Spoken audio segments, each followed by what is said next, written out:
Good evening, everybody. Thanks for checking out the video. Tonight, we're going to do a video of me cutting grass live from last year. I know we talked about it.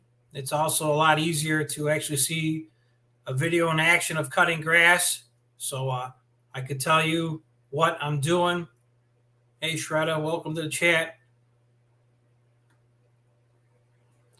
So to get back to what I was talking about,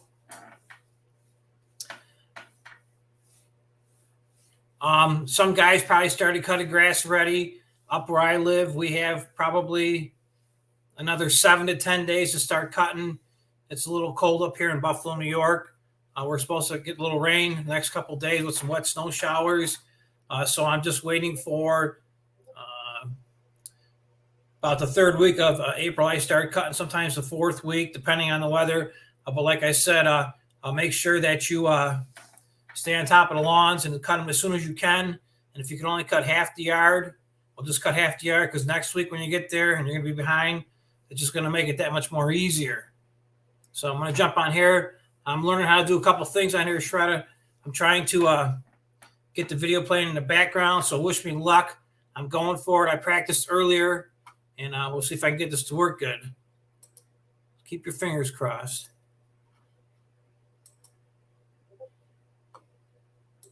Okay, so this video I'm going to show you here, it's a common house in Buffalo, New York. It's very small. This video is from early last year. You can see the grass is growing pretty thick at this house. It's real small. It's in South Buffalo. It takes me about 10 to 15 minutes to do. You'll see in the video. I charge $25 per cut once a week. This house this year is going to be $30. If they stick around, that'll be great, because I got to make up for the rising gas prices and the price increase and everything else. And if they don't cancel, well, I lost out on some easy money. So I'm going to jump on here. We'll see if we get this video playing in the background. Keep your fingers crossed.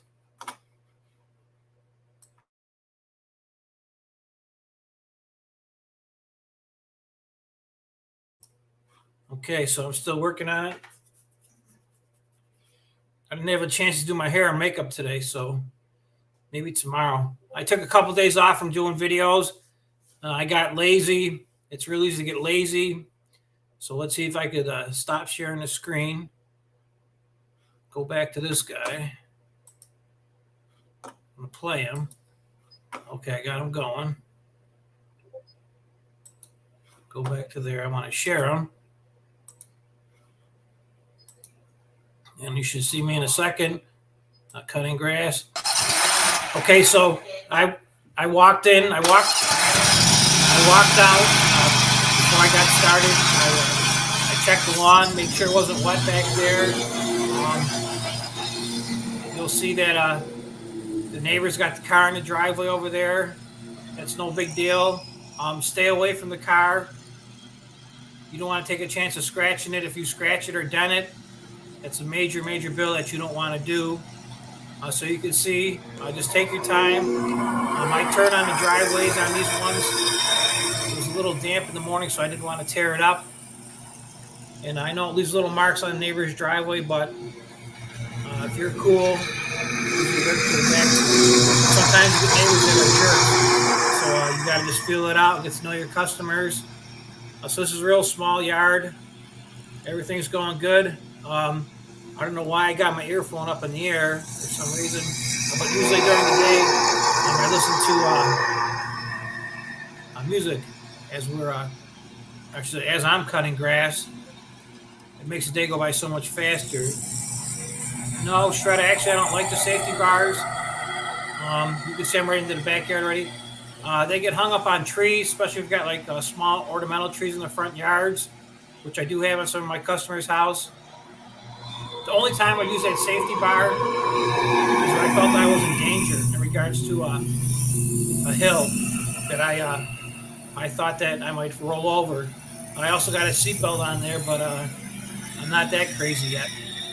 So I don't use no safety bars, no safety equipment. I take my deflector chute off, because you want to cut grass as far as you can and let it disperse all over the yard.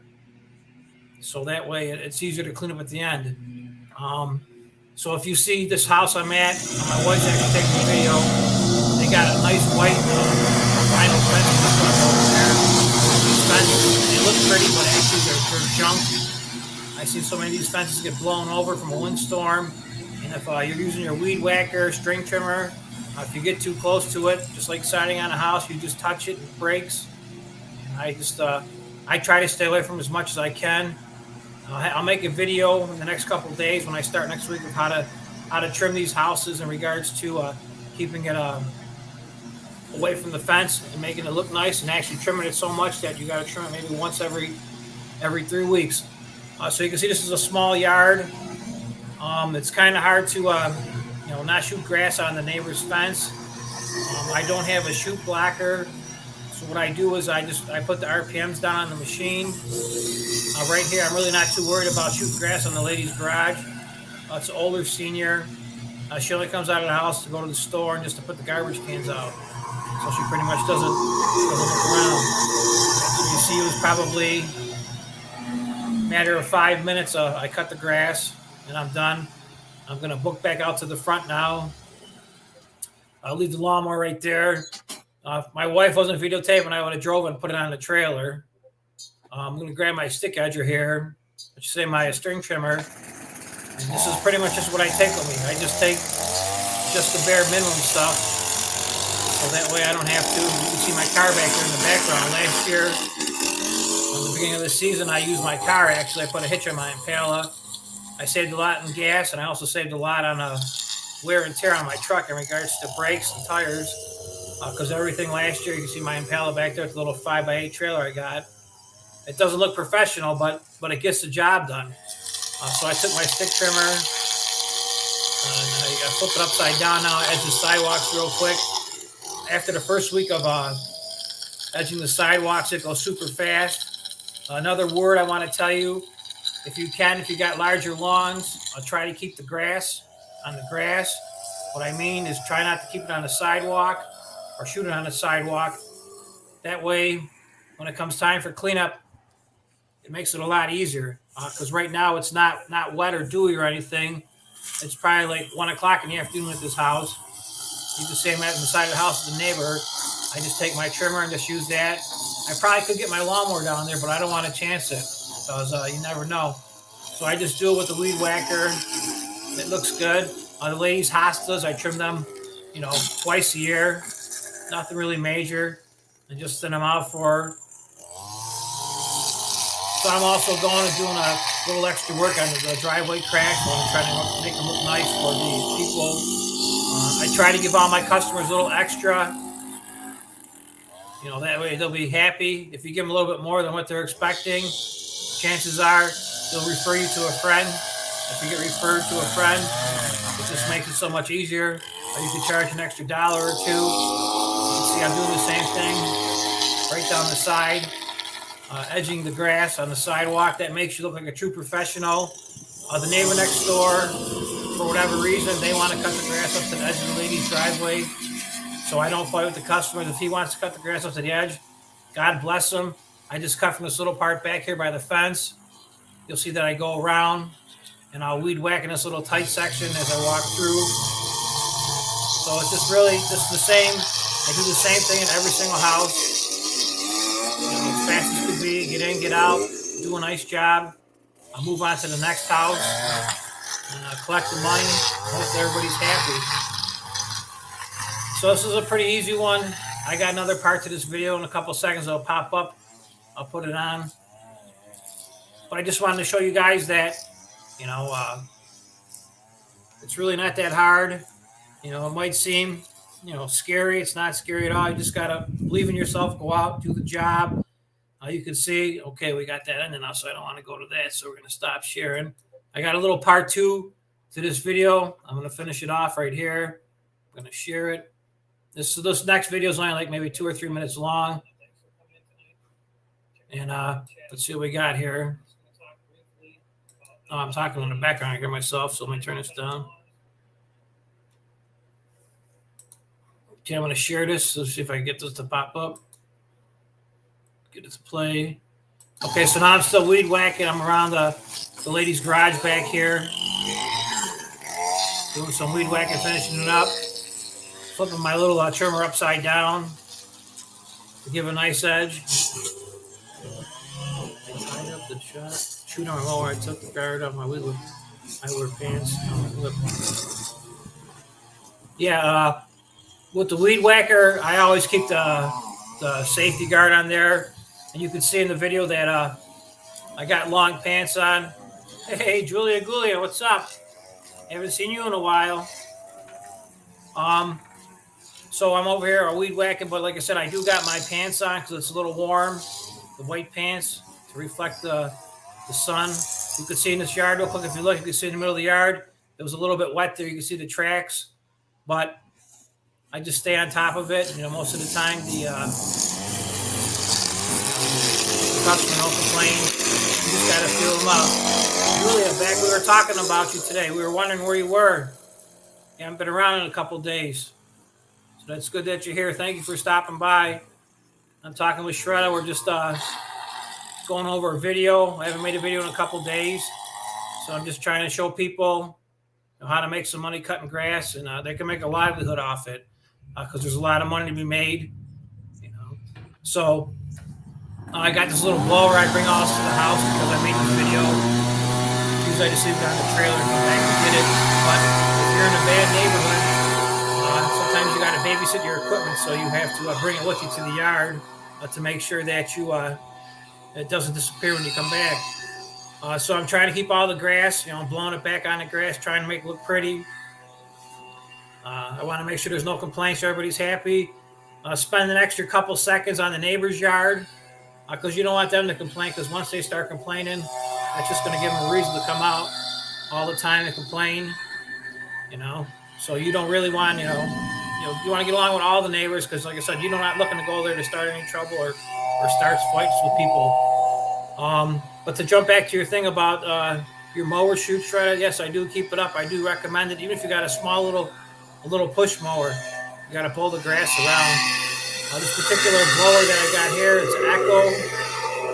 It's a Pro Series. It says X Series on it. It's for a handheld blower. It's super powerful. And it's only an extra $40 on top of an entry-level one. So for $40 more, this has a strength of like a medium-sized backpack. So things are going good here. You'll see that the video's going for 12 minutes, and I'm probably there for about 10 minutes now. And I charge $25. But this year it'll be $30. And if you can get these customers to prepay, that's even better. You don't have to deal with them. What I do most of the time, if they don't prepay, as I cut grass, I keep track of it. And at the end of the month, when I'm there finishing up the grass, I'll hand them out a bill the same day, and I'll leave it on their door because you can't put nothing in the mailbox. So easy. So I'm all done. And if you could hear it say, I would say it's as easy as a caveman. Just remember, anybody can do it. For me, Julia, everything I use is gas. I got to get out of this thing. Everything I use is gas. I got an electric battery one, but it doesn't work at all. I tried it. It works good for maybe 4 or 5 houses, but without using gasoline products, there's just no consistency. You got charge time really makes up for it. So really there is no replacement for gasoline. You mow twice a week in Florida. So you're from Rockaway, you said, Shredda, and now you live in Florida then? That's cool. Or a stick to poke this come out now. And yeah, for a homeowner, I would say sure. If you only use it for 10 or 15 minutes on like a Echo or a Steel, little handheld blower with a battery on it, it'll get you by. But like I said, I cut anywhere from you've been down there since 1993. Cool. So anyways, to jump back to that, like I said, that electric only works, for 15 or 20 minutes and it starts losing its power. So I try to save a couple dollars, but really, it's made just for the homeowner. Batteries will never really replace nothing. And, same thing with the cars. That's my opinion on the cars. I do drive a Prius. I never had a Toyota, but now that I got a Prius hybrid, I swear by it. It's the best car in the world, actually, because I'm a Chevy person, actually. So I would highly recommend a Prius because with my Prius, it's got 352,000 miles on it now.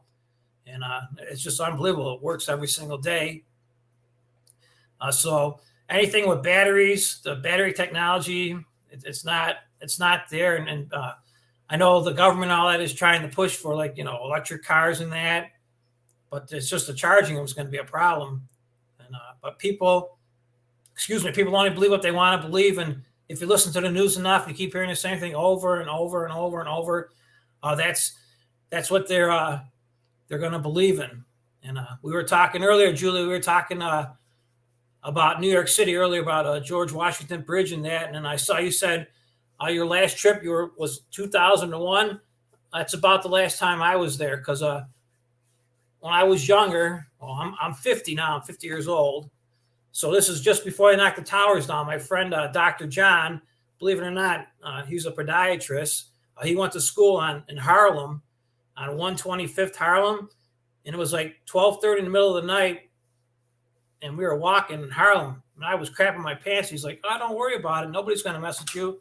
And that was right around the time the towers got knocked down. I haven't been back to New York since probably just before the towers, but we used to go, and like I said, Julie, before, we used to go to the Tropicana all the time, because they would send us postcards for like $69, and we got a room for Thursday, Friday, and Saturday night.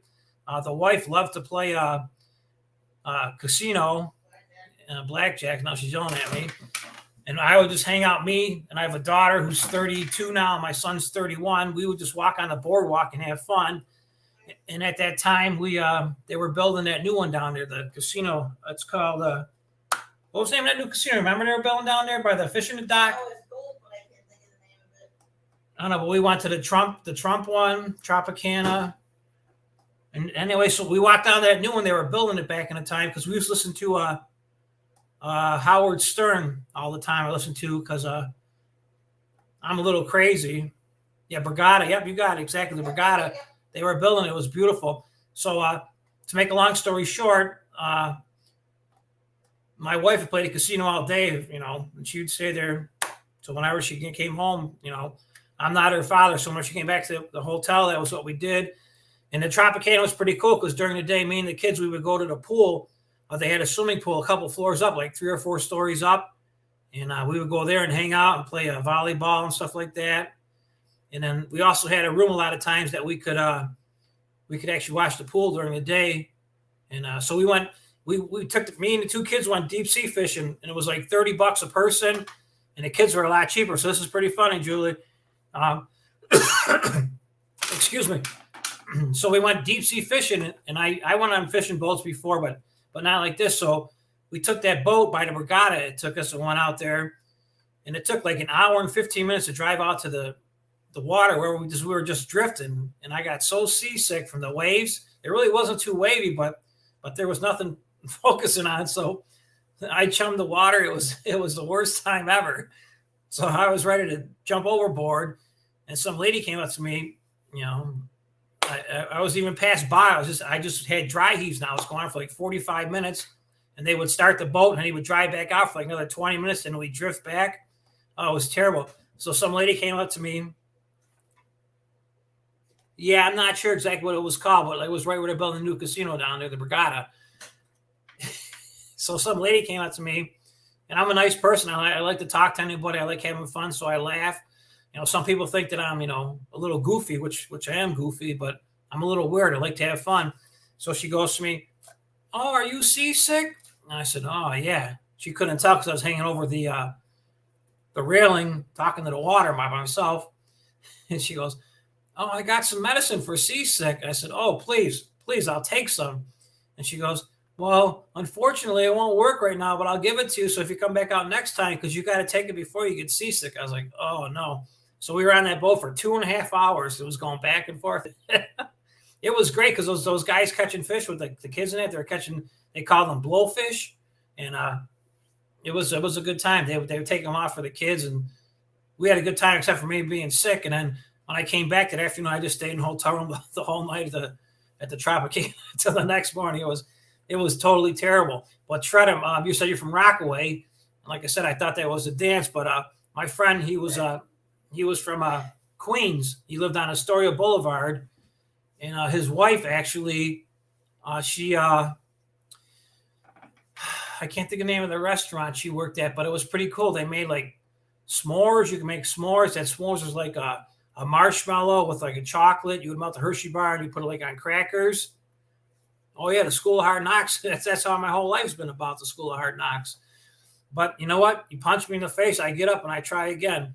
So my friend's wife at the time, she was actually working when they knocked the towers down, and she was like right next to the Empire State Building. That's where her little restaurant she worked at. I can't think of what it was called now. It was, 2001 or so. And but we got a lot of good pictures. And when I look back at it and laugh, we had a lot of fun in New York City with Times Square. We went to the WWE or the WWF in the basement when they just opened it down there, and we had a blast with going to Chinatown, Little Italy, riding the subways, and it was up where I live in Buffalo. It's so far behind. We went to New York City, and those guys are like 3 or 4 months ahead of us in regards to songs coming out or clothes coming out. And then Julia was pretty funny too, because you're from AC.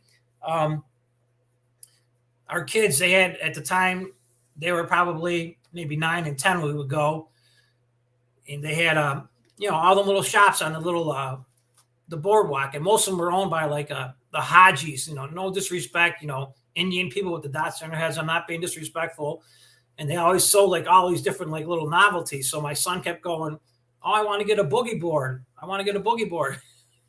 So we bought him a boogie board. There was so many jellyfish in the water at the time when he got that boogie board. I was like, I'll just sit in here and watch. So, but he didn't get stung, good thing. But we had a lot of good times going down there. 76. I'm not really too sure where all that stuff is you're talking about. I heard of Trent, New Jersey. But all I can say is my friend, he rented an apartment in Astoria. I should say he lived on Astoria Boulevard in Queens, and it was right by the where the Mets played at the Shea Stadium. It was like across, you could see it. And jellyfish were terrible. I was like, I'm not going in that water. But we had a lot of good times when we went to New York City. I mean, everything was way overpriced back then, so I could imagine now it's probably going to be $20 for a hamburger, because around here, everything went up in the last couple of years. I just went the other day. I got a lunch from Wendy's, the restaurant. I actually saved a cup to recycle, Wendy. And I got a double cheeseburger and a pop. It was $12 for one guy. So, but we had a lot of fun going down there. And like I said, unfortunately, I heard that New York City, ever since the Black Lives Matter movement, I'm not looking to talk politics or nothing. Everything went down with crime. And I know where I live around here, you pretty much don't see the police officers anymore. They're always hiding. They're not patrolling the streets really. So things got out of control. So but that's cool, Julia. So maybe you'll come back to the thing. And Shredder, what's that picture supposed to be? Is that supposed to be what I think it is, with your thumb on it, like a shifter? I've been meaning to ask you the last couple of days, but I didn't get a chance to ask you that, because every time it pops up, because believe it or not, up until January, I should say December, I never paid attention to the chats. And then one day, popped up on my screen was the thing about Clay. And my wife wrote a comment about Clay. It was pretty funny. It said, "Clay, he's your best friend, but then he's taking care of your girlfriend when you don't know." So we started laughing. And so I put it on, and I never did the live chat, because I always watch it on my TV. I never put the chat feature on. So we put on a little computer that I'm on right now, and we read the comments in it. I made a comment back in December, and he actually commented on it. I was like, whoa, this guy's pretty cool, because he actually, he responded back to what I was saying, and it was pretty interesting. So ever since then, we made a lot of good people I met. We got probably 12, 13 of us that get together. I'll say Cassie, Pika, Danelle, you, Julia, and then Frank, Shredda, Trapper, DA. We all pretty much support ourselves. Yeah, Mr. Simon. Yeah, my wife's yelling all these names at me because I'm getting old and I forget things. But it's pretty amazing how I got such a tight little crew here. And I hope that someday that we, that the MOAS does happen and we make a lot of money, so we can all get together somewhere and have a drink or two or laugh. because it's pretty interesting chit-chatting with everybody during the day. The chat's actually what make the videos, because, Clay or whoever, we could be talking about, AMC stock, and next thing you know, we're talking about changing a flat tire somewhere or what somebody had for lunch. So Shredder was on this afternoon. Julia was pretty funny. We had a good one this afternoon on there. Yeah, almost all the time, and it's pretty cool that, I was lucky to jump on and meet Frank and, get accepted by him by, subscribing to his channel. And then I met you guys, and we all get along. There's a couple people that take it way too far, which I don't like, but I can't do nothing about it because, I'm not a moderator. But like I said, it's just amazing how that, we got a pretty little tight-knit group here of people that have fun. So you guys got any questions? If you want to jump on, you just got to click on that thing. You can come on if you want to. I don't know if you saw it at the very top. If you want to talk, Shredder, if you're Julie, you want to get seen on YouTube, maybe become a sensation overnight. Sounds like northern people. I never been to Boston. My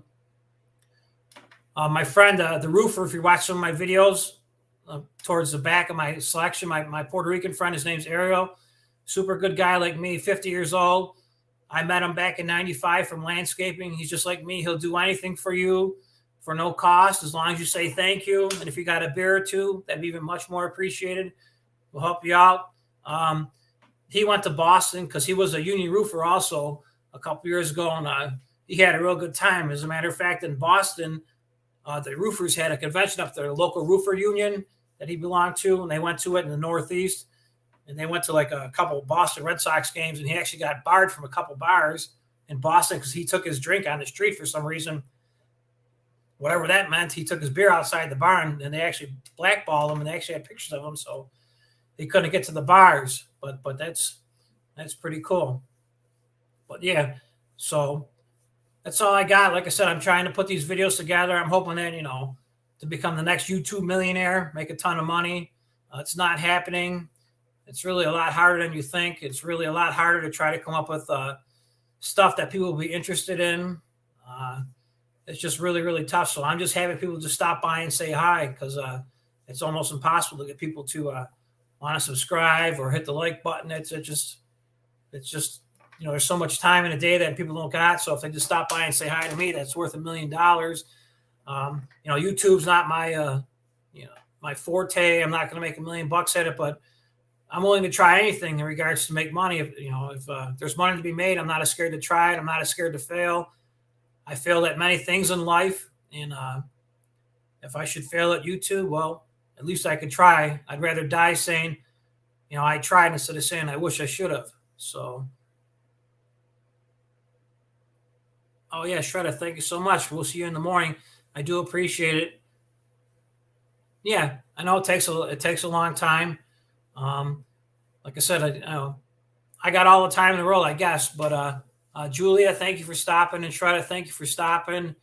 Like I said, I'm just trying to get people to want to make money, because I'll show you how to make money, and I'll tell you everything that you could do to make money and what not to do so you don't make money. So like I said, I'm just trying to learn everybody, because I want everybody to succeed, and I'll give anybody a push if they need a push, as long as they want the push, and they got to respond back by putting their effort in too, and not having me just bail them out.